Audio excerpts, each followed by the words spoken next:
Hello everybody, this is Danny from Deep South Homestead on Porch Time today. I think today we're going to talk about what's going on after the election now. Where do we stand? And to be honest with you, I don't know that we really know where we stand. I know we're better off than where we would have been had Hillary went in. I really believe that. But are we actually better off as a nation? Are we better off as homesteaders? Are we better off financially? Are we better off food-wise? You know, these are some questions that I don't know that any of us can really answer at this point because, you know, even though I think Trump was the right way to go based on the ones that were running. I know there were some libertarians running and some other ones I saw there, but I also knew they were not going to get the popular electoral vote. So to have voted for one of them would have only put another vote in Hillary's lap. So what I've decided to do here is just take a few minutes today and let's look at where we're headed right now. Now, are we better off as a nation? Only time's going to tell that. Although I do believe if Mr. Trump keeps his word and actually tries to do some of the things he's talking about doing. Now you have to realize, even though he's got the Republican House and the Republican Senate right now, you have to understand they were not really with him throughout this. The man actually won the election on his own. I mean, because they basically did not want him to be representing them because he's too much of a wild card. They didn't have any control over him. And I actually heard someone made a comment to me, I believe it was a couple of days ago, that he actually went ahead and said he didn't want the presidential salary. If that's true, now I don't know that that's true, but if it's true, that's a darn good start. You know, it's admirable. Let me put it that way. But now this money that the president would have normally gotten, if they don't just take that and give it to some foreign country for, you know, for whatever reason, if they'd take it and put it to good use, you know, designate it to homeless veterans or something, you know, something other that would be worthwhile, I would think. That would be commendable. But, you know, as a nation, if Mr. Trump keeps his word and you know, one of the things that really pushed my vote was the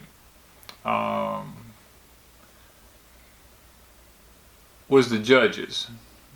You know, there's some judges on the Supreme Court that's going to be coming up here the next few years, and there are seat vacancies. And you know, if he keeps his word and goes with a good conservative judges, that's younger people, that's conservative, then it's possible that, you know, maybe the next 30 to 40 years we've got some, at least we've got a balance in the Supreme Court, and then the Supreme Court is not going to be all liberal, so that we have a balance.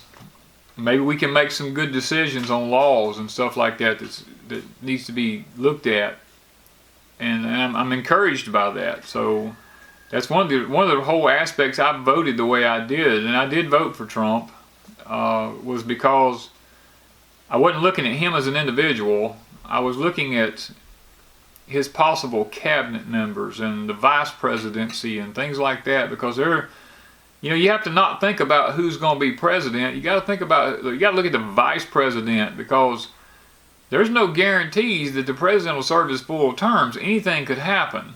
Life is just uncertain, and you don't want some wackadoodle being vice president. And you know, if Trump keeps his word and and he brings in Sarah Palin and some of these other ones that were some pretty good, were some pretty good people, we'd have a decent cabinet to help make votes. Now, let me say this.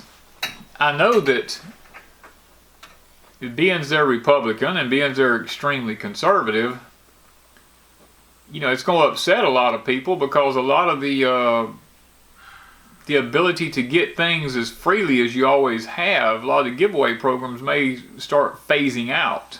And if that's the case, then yeah, it's going to cripple a lot of families, because there's a lot of families out there that really need some support from the government and really need some help, and they may not be able to get it because of the criteria that they put up, the red tape or the bureaucracy, however you want to word it.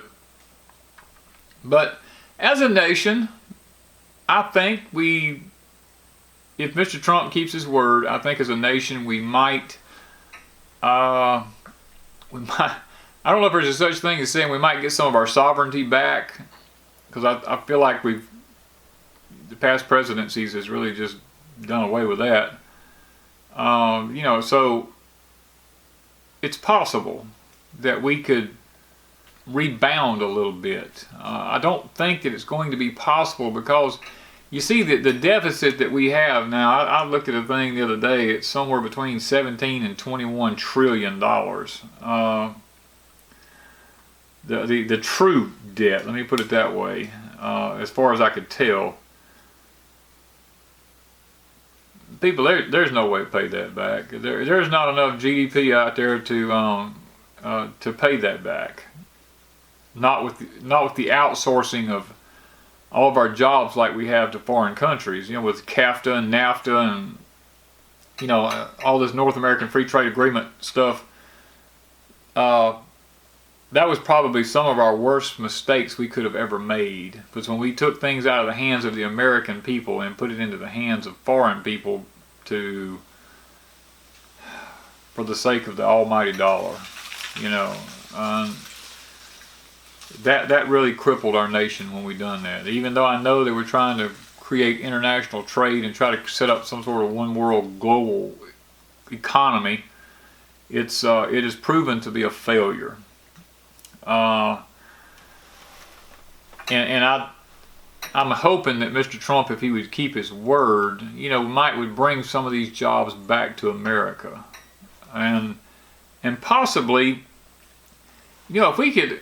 What's crippling us here in our country is the simple fact that we have so many rules and so many regulations on everything that it makes it so expensive to create something here in America and sell it. That's the reason these other countries are able to do it as cheap as they are, is just simply because they don't have the rules and regulations over there. They just get it done.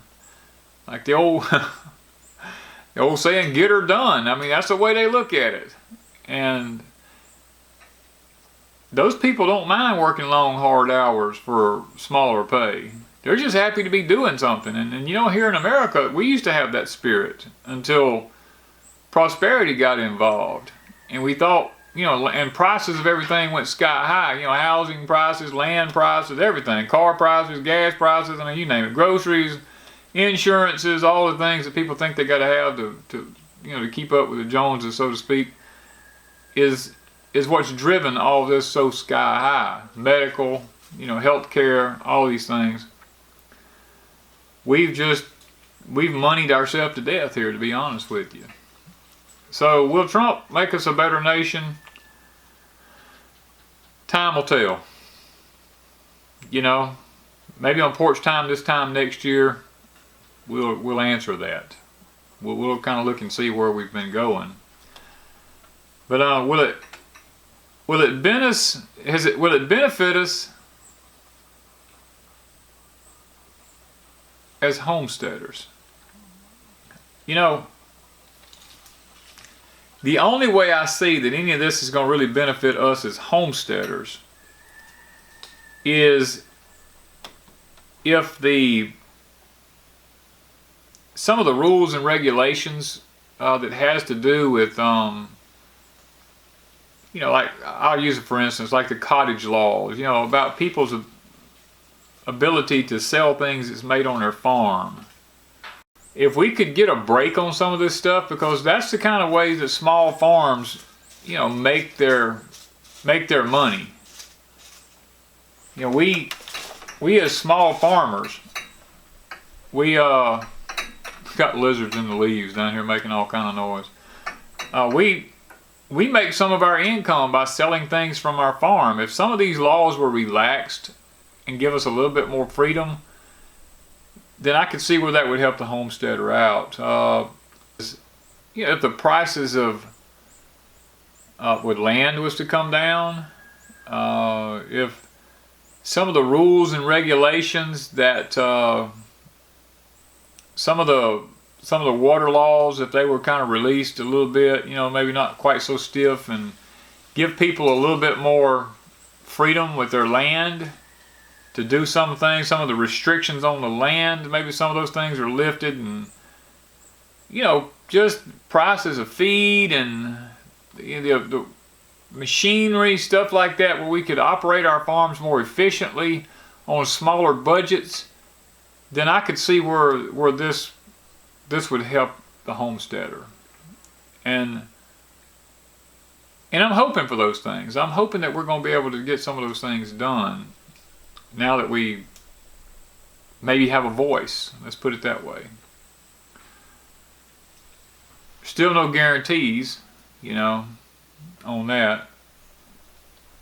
Are we going to be better off as far as with a new president, or the type of president that Mr. Trump says he's going to be? Are we going to be better off spiritually in this country? Well, that's one of those things that's a little bit hard to answer there. It's he professes to be a Christian. Now, whether he is or not, I don't know. But if we could get Congress to relax some of the laws that put such a bind on churches and stuff like that, tax-wise and all these kind of things, and maybe some of these hate crime laws, if we get some of that stuff, we could amend some of it, because some of them just go a little far out. Then maybe spiritually, if we just get back on the right track and we start worshiping, start putting God back in some things. I think basically that would be the answer to the whole thing, is if we just start putting God back into some things. We'll start maybe allowing prayer to be used again, or the 10 Commandments to be put back where they were at, and quit dragging God out of everything, then it's possible that spiritually our country could rebound and we could actually become a thriving nation again. So it's kind of hard to say right at this point how we're going to end up, because everything is just so uncertain right now. And I guess the one thing that really sticks in my mind and sticks out the most is that he's not president yet. We still got till January, the 15th or the 20th, somewhere in that area, before he's actually sworn in. And there's a lot of stuff could happen between now and then that could postpone some of this stuff, or anything could happen. So I'm not banking on anything just yet. So how is this going to affect you and me now that we have President-elect Mr. Trump? Let me just put it to you the way I'm looking at it. Don't quit doing what you're doing. If you're stocking up food, you keep stocking up food. If you're making preparations to get you a new little homestead started, or if you're making preparations to bring animals on your homestead, or whatever it is that you're making preparations for in the future for your family to make sure that they're taken care of, don't quit. Don't stop doing what you're doing, thinking that everything is going to be, what's the old expression, everything's going to be hunky-dory now, because my friend, we don't have that promise. I would urge you, if you're doing prep work, you just keep doing it. If you're trying to grow your homestead and you're wanting to add animals onto your homestead because you think that maybe time might be short, you keep doing that. You add animals on your homestead. You do whatever you were doing before. You act just like it was for the last 8 or 12 or 15 years or whatever it is. You act just like the same way. You keep stocking up. You keep preparing. Don't let the fact that you think that there's some kind of glorious savior come on the scene that's going to save us from all of our problems stop you from doing what you know is best for your family. Because, my friend, the only person that's going to stand for your family is going to be you. The government's not going to stand for your family. The government don't care about your family. So you need to take care of your family yourself. Don't sit back and wait on the government to do anything for you. And don't wait on anybody else to do it. If you've got the means to do something, you get out there and you get busy and you get it done. Because that's what Wanda and I do. Wanda and I, we don't have a lot of resources to work with financially. We're just plain simple country people that don't really hold it. We don't have a job to go to. My physical health won't allow me to work on a job, and Wanda has to be here to, because I have issues that has to be dealt with, and she helps take care of me, so it's not really feasible for her to go out and try to get a minimum wage job that's not going to make anything anyway. We're more beneficial here working as a team together on our homestead, trying to get ready for only God knows what might be coming in the future, and being a little bit prepared for whatever type of life-changing event may take place. So that's my thoughts today, is keep doing what you're doing post-election. Even if Trump goes in and even if everything looks good, you still keep going. You still keep preparing, because just because we have a halfway decent president for the next 4 years doesn't mean we're out of the water. Because you remember, we've got a many trillion-dollar deficit that if we were to start paying on it now, our great-great-grandkids could not pay this debt off. The GDP just doesn't make that kind of money. So, it doesn't turn over that kind of money, should I say. So, don't quit praying, and don't quit working, and don't quit stocking for your family. That's my advice. Thank you from Deep South Homestead.